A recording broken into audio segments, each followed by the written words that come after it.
வணக்கம் நண்பர்களே, அனைவருக்கும் இனிய வணக்கம்.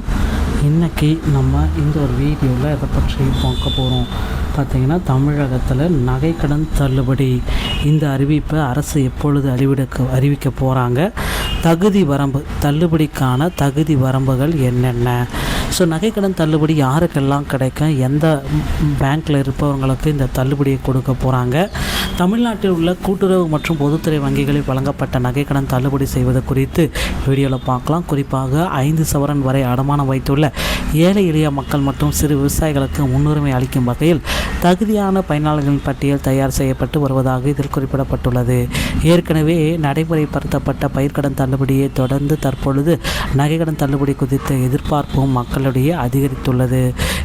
அதை பற்றி தான் இது சுட்டி காட்ட போகிறோம். இதற்காக மக்களிடையே அதிகாரப்பூர்வ அறிவிப்பு இன்னும் வெளியாகதால் கடன் பெற்றவர்கள் தங்கள் விவரங்களை சரியாக வைத்திருக்க வேண்டும் அறிவுறுத்தப்படுகிறார்கள். இருப்பினும் இந்த சலுகை தனியார் நிதி நிறுவனங்களில் உள்ள கடன் பெற்றவர்களுக்கு பொருந்தாது என்பதும் குறிப்பிடத்தக்கது. தமிழக அரசு இந்த வட்டியை தற்பொழுது நிலவரங்களை இந்த வீடியோ தெளிவாக விவரிக்கிறது. ரெடியாக இருக்கவங்க வாங்க வீடியோக்குள்ளே போகலாம். தற்போதைய நிலை அப்படின்னு நம்ம பார்க்குறப்ப கடன் பெற்றவர்களுடைய விவரம், கடன் தொகை, அடமானம் வைத்த தங்கத்தின் அளவு, இதை பேஸ் பண்ணி தான் தற்போதைய நிலை பார்த்திங்கன்னா போயிட்டுருக்கு.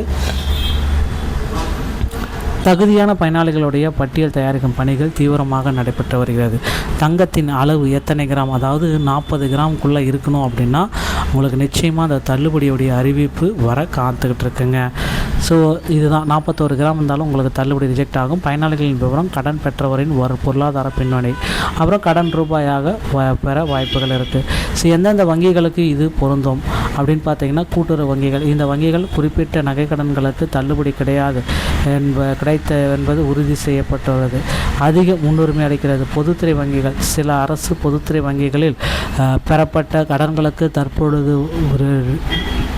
தற்போதைய பரிசீலனை உள்ளன. தனியார் வங்கிகள் மற்றும் நிதி நிறுவனங்களுக்கு இந்த தள்ளுபடி கிடைக்குமா அப்படின்னு பார்த்தீங்கன்னா, இங்கு பெறப்பட்ட கடன் தொகையானது தள்ளுபடி திட்டம் இதுக்கு பொருந்துறதுக்கு வாய்ப்பே இல்லை.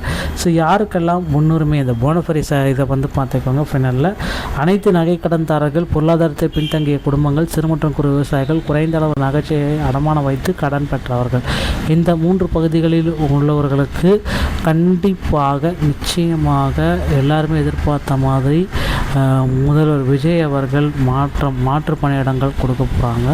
ஸோ கண்டிப்பாக இந்த நகைக்கடன் தள்ளுபடியை குறித்த ஒரு மிகப்பெரிய அறிவிப்பு முதல்வர் விஜய் அவர்கள் ஒரு சில தினங்களில் வழங்க இருக்காருங்க.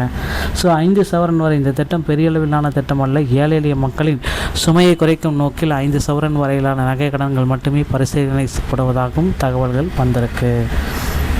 ஸோ அடுத்தடுத்த ஜாக்பாட் என்னவாக இருக்கும், இப்போ நீங்கள் என்ன செய்யணும் அப்படின்றது தான். இப்போ அரசினுடைய முதன்மையான முன்னுரை ஒருங்கிணைந்த வடிகால் கட்டி, இப்போ நீங்கள் தயார் நிலையில் இருக்கணும்னா வங்கி கணக்கு புத்தகம், பேங்க் பாஸ்புக்கு செயல்பாட்டில் உள்ளதா என்பதை சரிபார்க்கவும், கடன் ஆவணங்கள், லோன் டாக்குமெண்ட், அடமானம் வைத்த ரசீது மற்றும் பத்திரங்களை பேஸாக வச்சுக்கோங்க.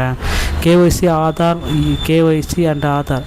ஸோ வங்கி கணக்குடன் ஆதார் எண், மொபைல் எண் இணைக்கப்பட்டுள்ளதா என்பதை உறுதி செய்யுங்க அப்படின்றதையும் குறிப்பிட்டு சொல்கிறாங்க. தமிழக பள்ளிக்கல்வித்துறையில் இவைகள் அனைத்துமே சில முக்கிய தகவல்களாக நமக்கு வெளியாகி கொண்டிருக்கிறது. ஸோ இந்த ஒரு வீடியோ உங்களுக்கு பிடிச்சிருச்சு அப்படின்னா நீங்கள் நம்முடைய சேனலை சப்ஸ்கிரைப் அண்ட் பெல்லை கிளிக் வச்சுக்கோங்க. மீண்டும் ஒரு நல்ல தகவலோடு நான் உங்களை சந்திக்கிறேன். நன்றி, வணக்கம், தேங்க்யூ.